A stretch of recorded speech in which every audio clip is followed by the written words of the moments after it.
Hello there, my lovelies. This is Brady, and I'm coming right back at you with yet another one of my top 10 lists of the year videos. And this week, it's all about books. Now, obviously, with books, things are a little bit different. Because normally I don't have 10 books that I read that are all released that year. That's something that doesn't really happen. You know, publishers just aren't ready to cater to my style within the year that way.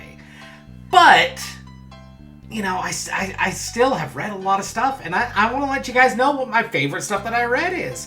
And so, with that, I'm going to give you a top 10 list, but I'm going to get some rules in here. You know, we have to rein things in just a little bit. Okay, so rule number 1. I can only use one book in a series. Because, you know, oftentimes, you know, I read series, and if I were to just, you know, list every book in the series as a different number on my list, that wouldn't exactly feel right to me. So I'm going to choose one book from each of the series if it's on my top 10. Number 2, I have to obviously have read it during the year because, well, yeah, that makes sense. But it does have to have been released during the year. Now, some of these books, you probably won't be surprised, you know, seeing this, you know, for Bridge 4. Seeing, you know, knowing me and how much of a Sanderson fan I am, yeah, there's been some new Sanderson stuff, and maybe it'll be on the list. I don't know. We'll have to see. But a lot of it was not released this year. However, this year was the first time that I personally got to it. So, you know, it's new to me. But all that I will have to say about it is everything that's on this list is a good book. And you should definitely read it. But, you know what? Let's get right to the list. Reviews versus the world. Number 10. Now, this first book is one that I am sure that if you know me and you had found out that I had read this book this year, you'd go, well, that's going to be, you know, that's going to be pretty high up his list, just because I know Brady's taste. I know what he likes. He loves a good murder mystery, and he loves a good time loop, and so you just mesh those two things together, and obviously Brady is going to love it! And that's what you get with 7.5 Deaths of Evelyn Hardcastle. And I liked it. I liked it pretty good. I mean, it's my number 10. Now, that's not to say that it isn't without its merits. There are a lot of great things about this book. You know, it is well written. You know, the way that everything is described, it has a little bit more of that more flowery sort of flavor to it that normally I don't gravitate towards, but it kind of worked for me here. And then you have that time loop element is so interesting. Now, you know, without ruining too much about this book, all that I'll say is that you have somebody who's trying to figure out a murder, but he's trying to figure it out from the viewpoints of different people as he goes through a time loop. So there are some very interesting twists here, and it is. I will say that I was not satisfied with the ending. I was not satisfied with the pacing of the book. And probably those two elements are my biggest knocks against the 7.5 Deaths of Evelyn Hardcastle. But other than that, it is a fun story. It's one that you can really get into if you like a good whodunit. And I love good whodunits. I just wish that the payoff had been just a little bit better. Just a little bit more refined. And then it could have been something just next level. But as it is, it's okay. It's okay. Number 9. Number 9, and we are already getting into a Sanderson. So, you know, and of course, you know, you take a typical Sanderson, and that's probably going to be a little bit higher on Brady's list. But you make it so that it's a graphic novel, and not as much my style. You see, I am very much an audiobook reader, and there are a lot of reasons for that. You know, probably the main thing is I don't really like to separate myself out from my family very much. And so usually my reading happens while I'm doing other tasks, whether it's, you know, mowing the lawn, raking leaves, taking a quick trip to the store, you know, things of that nature. That's when I get a lot of my reading in. And so to actually have to sit down and read a book, like physically read it and handle the pages, that's not me. That's not Brady. But you have Sanderson release a graphic novel, I'm gonna have to read it. Well, you know, other than White Sand. No, that's not gonna happen. But it did happen with the Dark One. Now, another thing to understand about me is I am not a graphic novel reader either. I was never a comics guy. I have read two comics in my life. And one of them was The Dark Knight Returns, and I read it for a podcast that we were recording where everyone had to read it because that was the discussion topic. So yeah, I read that. I've read that whole trade, and it was pretty good.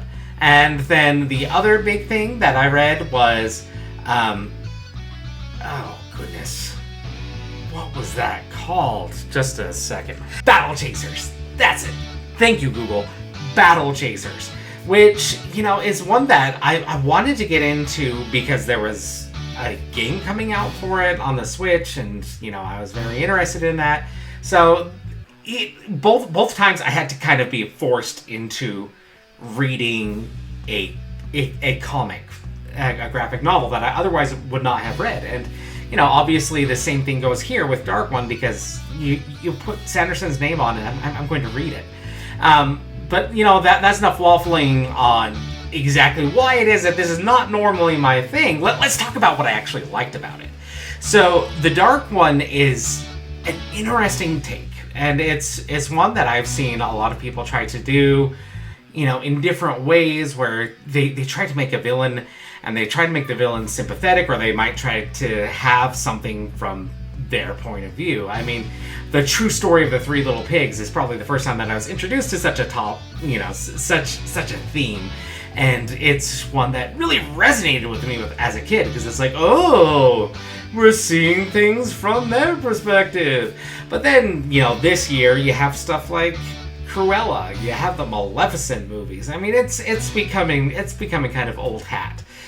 But this graphic novel takes it in a little bit different direction, because you have this guy who is not necessarily a bad guy, but he's prophesied to be the Dark One. And he gets kind of wrapped up in all this, and, you know, he has these tendencies, and he doesn't know exactly what to do with it. And then he finds out about his destiny, and he goes and he gets sucked into this parallel fantasy world, and there are so many interesting things that happen there. But one thing that I really liked is things that were happening in the real world, you know, instead of the fantasy world, especially with his mom, who is an attorney, and this case that she was going through with this very kind of deranged killer. And then you find out that there's a connection between this fantasy world and this deranged killer, and thus with her son. And things start to make sense, and it gets interesting, and it's well written, and the art is awesome, and I loved it, and then it stopped. This is just part one, and it didn't go as far as I wanted it to go. I want more. It's hard for me to make a full determination when there's so much that's left unsaid, there's so much that's left undone. I just need more. I need to finish up this series. And so, come on, get on it. Number 8. So, going back and talking a little bit more about some of this whole, you know, trying to take things from the point of view of the villain of a story, and, trying to really understand all their machinations and what made them into a villain. And we've seen this, like I mentioned, in Cruella and in Maleficent, and it's something that you see especially authors try to tackle a little bit more recently. And of course, that's the case with The Ballad of Songbirds and Snakes, which is a prequel series to The Hunger Games, and it's all about President Snow.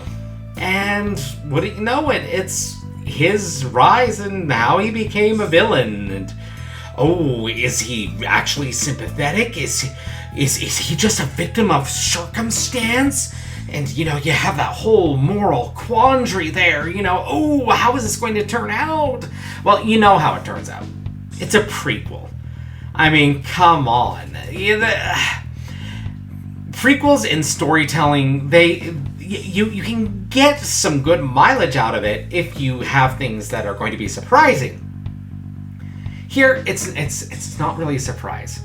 As the events unfold, you see everything that happened with President Snow, and you see all this sort of stuff, and there's nothing surprising. He's not really sympathetic. I mean, you see his family and what was going on with his family, and what the life of people in the capital was like before he came to power, and it's supposed to try to get this out of you, but because the monster that he is, nothing will surprise you about how events unfold, about what happens, because he's horrible. He's a horrible human being who did horrible atrocities, and you see how that happened, how he became who he became, and it was just there. And I love The Hunger Games. Give me some good, death battles. This didn't really do it for me. But then again, it's still in my top 10. Because Suzanne Collin's writing, it still shines. And, her character work still is great. Her world building is wonderful. But, number 8 is pretty good for this one. Number 7. Alright, so let's go ahead and let's stick with that whole theme of, post-apocalyptic, sort of, near future, sort of young adult fiction. And let's talk a little bit about Scythe. So Scythe is a very interesting story because it's all about a future where we basically cured death. No one has to die. Everyone can do what they call turn a corner, which is basically going back to being a youth. And it's a very interesting concept, and they really tackle a lot of things about mortality, but then they have this thing about, overpopulation, we need to be worried about that because the Earth is not built for immortals. And so you have this whole question in this trilogy of books of, what do you do? How do you stop that? And the way that this world functions, they have scythes. They have basically Grim Reapers, who their entire job is to go in and kill people in the population, and that's what they do.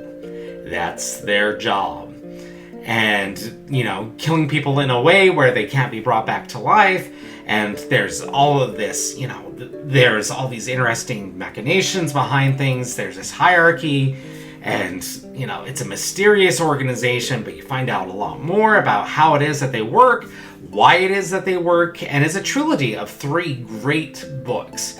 But when it came down to just choosing one of them, I had to go with that first book because the introduction is so strong to this world. The world building is what really makes this great.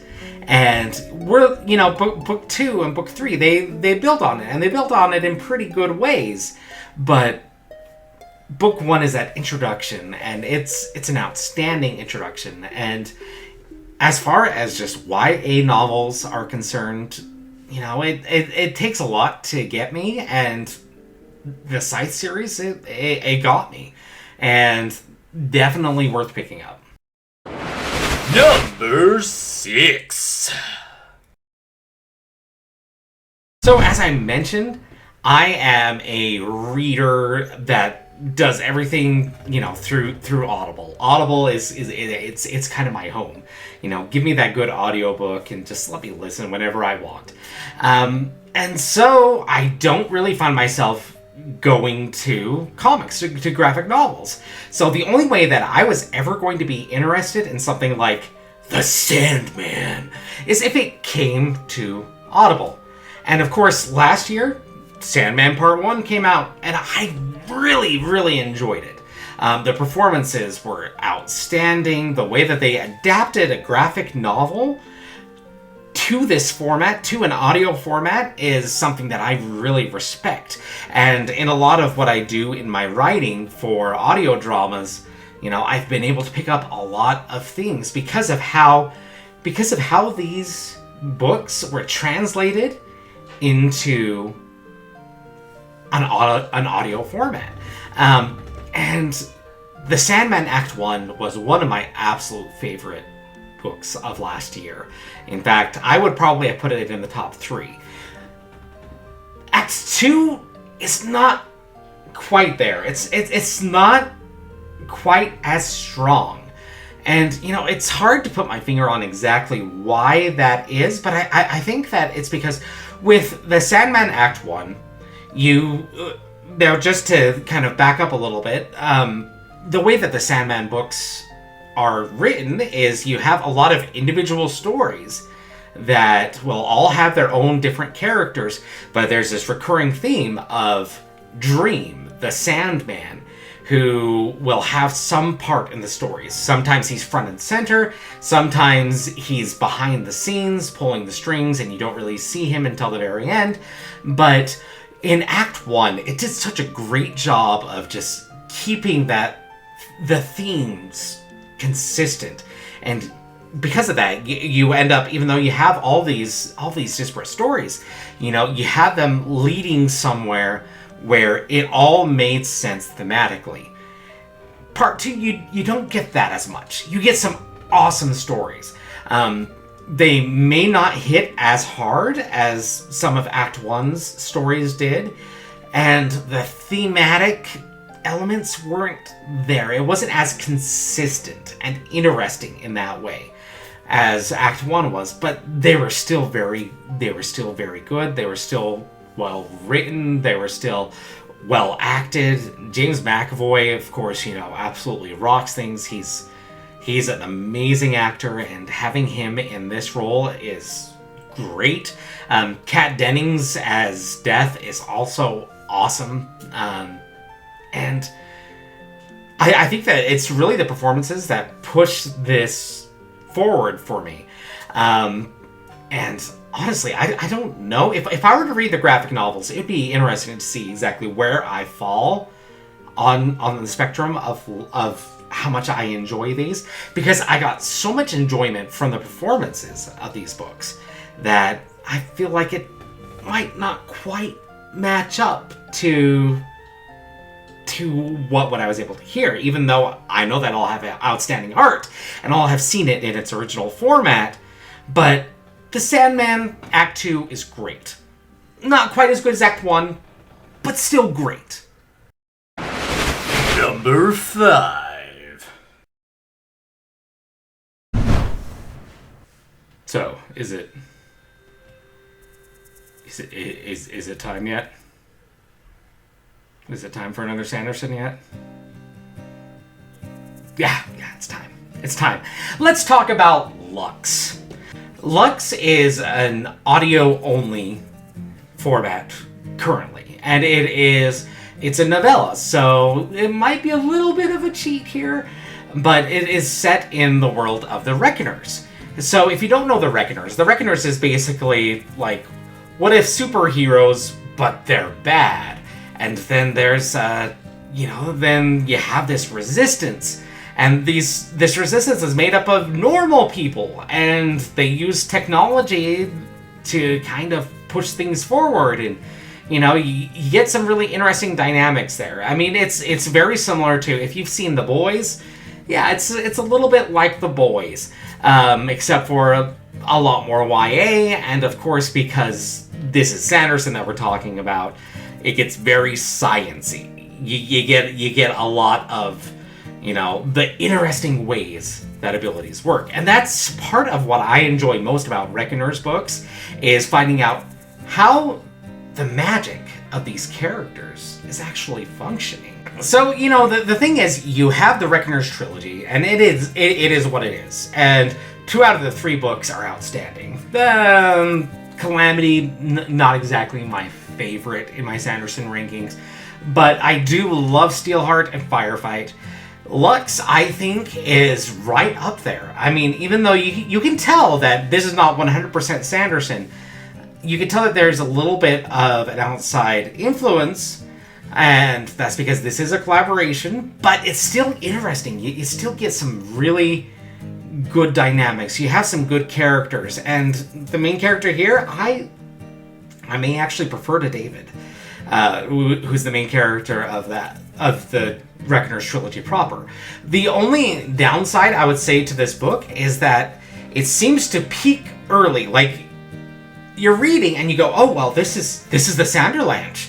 Wow, this is awesome. This is what everything has been building to, and then it goes for another 300 pages. Not quite that long, but you have another few hours left, and you go, wait, what? And I feel like this would have actually, even though it's already a novella, it's already pretty short, but I think that this would have been served very well in being in 2 separate portions. However, as it is, it's still a good story. It's still a lot of fun. The characters are great. The writing is on point. The performances on the audio side are great, and I really recommend Lux. It's good. Number 4. So, on paper, you would think that Ready Player One, that is a Brady jam. Because, I mean, come on, it's just constant pop culture references, right? I mean, that's kind of Brady's thing. Have you ever had a conversation with a guy? I mean, he just talks about movies and games and TV shows, and then he puts it all up on YouTube with him just talking about these things. I mean, he's a little bit obsessed. So you'd think that Ready Player One would have been my bag. But, there's something that I also like, and it's called good writing. And you don't get that. You don't get that with Ready Player One at all. But what you do get that with is the Bobiverse series. So, the Bobiverse, it's a very interesting take on sci-fi, because it's, you have this world, obviously it's the Earth, but you have this guy who, he makes it big, he establishes a tech company, and he goes and he invests in basically future technologies to make him, kind of freeze him and upon his death, and then unfreeze him. Well, and then he promptly goes and, dies. But then he's brought back, and, instead of just being a regular person, he's more integrated into an AI. And this series goes in some very interesting directions. It asks some very interesting questions about, who are we really? But this AI of Bob ends up cloning himself and, making copies of himself, and establishes these rules for these copies that everyone needs to have their own personality, everyone needs to have their own names, and they're all deviations of the original Bob. But then they basically go out and, save the universe. And this is a lot like Sandman, where you have a lot of disparate stories. Unlike Sandman, however, you don't have it just sectioned off of this is this character's story, this is this character's story, this is this character's story. You have them interweave in and out.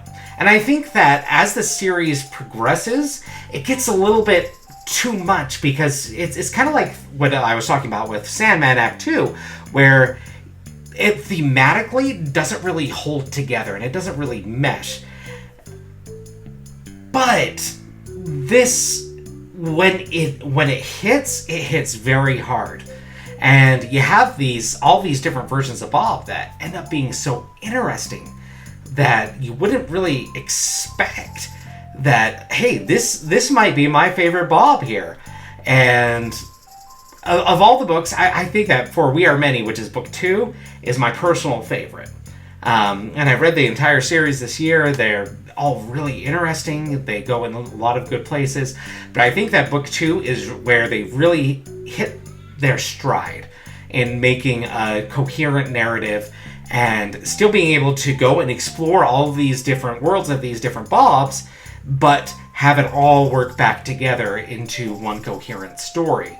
Whereas after that point, it gets a little bit lost, but it all stays interesting. And you get the added bonus of you have those constant pop culture references. You have that Brady chow, as I'll call it, where it's just, just give it to me, give it to me. Ooh, you're referencing a Simpsons episode. Why, yes, please. And of course, I'm going to be into that. And this book series does it wonderfully in a way that you don't see with Ready Player One. So if Ready Player One left you wanting a little bit, but you still want some of that pop culture in your books, go read the Bobiverse books. It starts off with We Are Legion, We Are Bob, then for We Are Many, and then I think there's 5 books in the series as of right now. But it's great. It's a lot of fun, and I really recommend it. It's some good sci-fi. Number 3.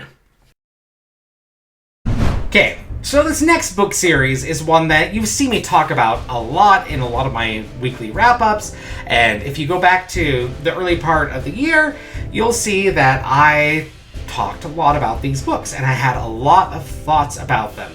And that is the Red Rising series. So Red Rising, it's future, so it's a little bit sci-fi, and it has a lot of that kind of Hunger Games-esque element to it, which, I definitely enjoy. Give me all them murder games, these murder games with children, and I will like that. I'll be into that. And that might say a little bit more about myself than I'm ready to admit. Anyway, but there's something about the Red Rising trilogy. Now, this is the first trilogy where everything runs together well. And although, as the series goes on, you realize that, if anybody's going to betray someone, yeah, it's going to happen. If there's that possibility, it's going to happen. You see a lot of the beats start to repeat themselves, and so it kind of loses a little bit of its steam, even though I would say that it regains it right at the end of Morningstar.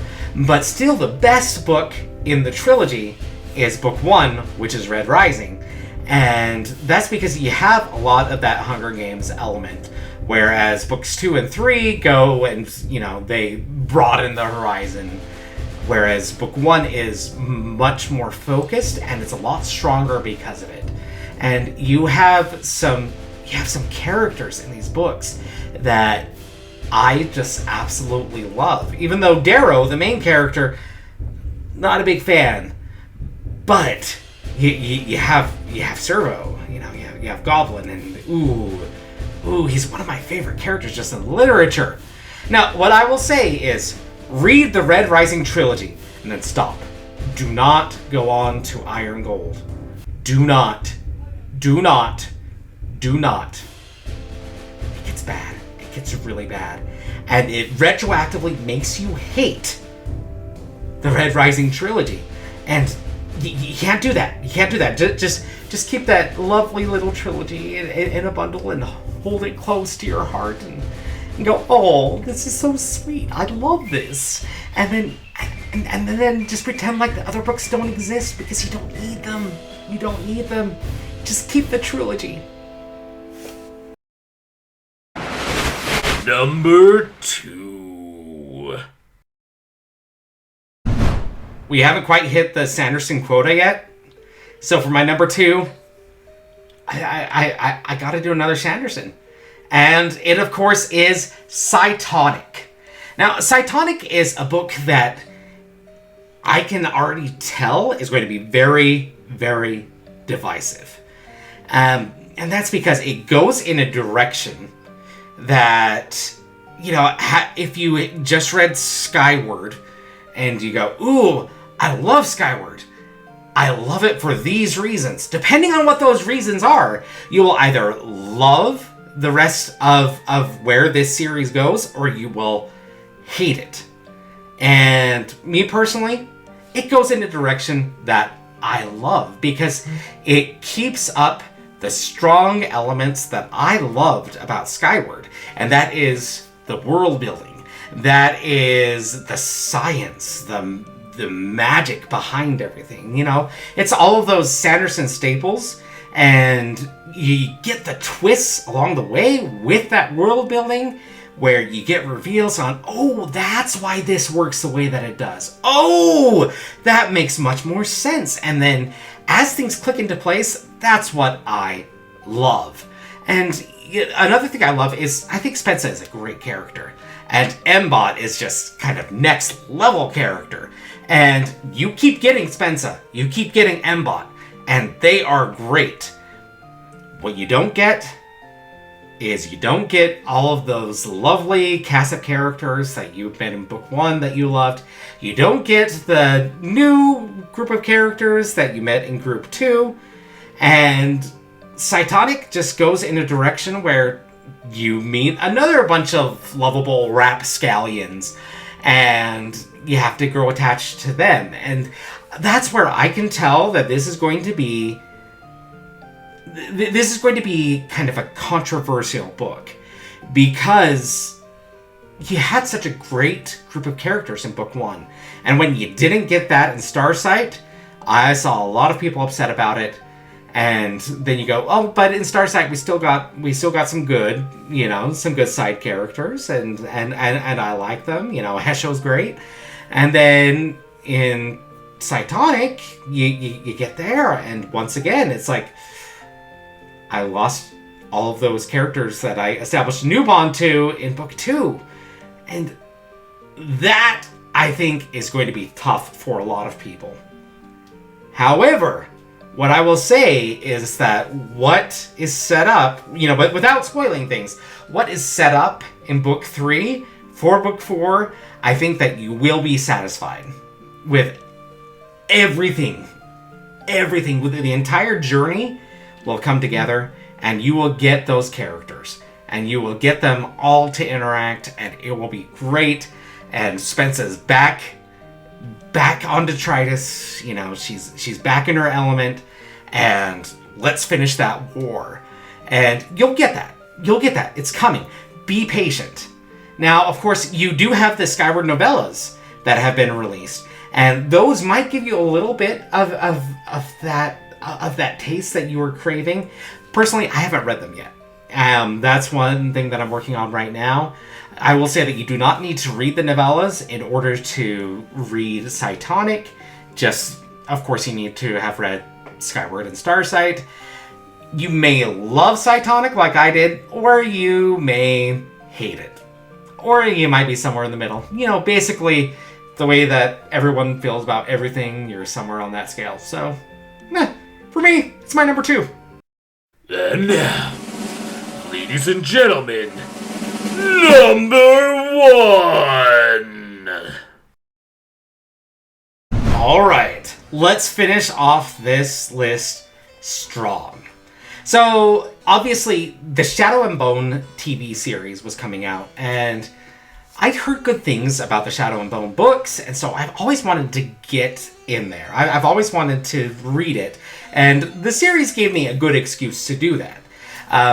But I just didn't find time. I didn't find time till finally I read the first Shadow and Bone book, and I'm like, okay, this is all right.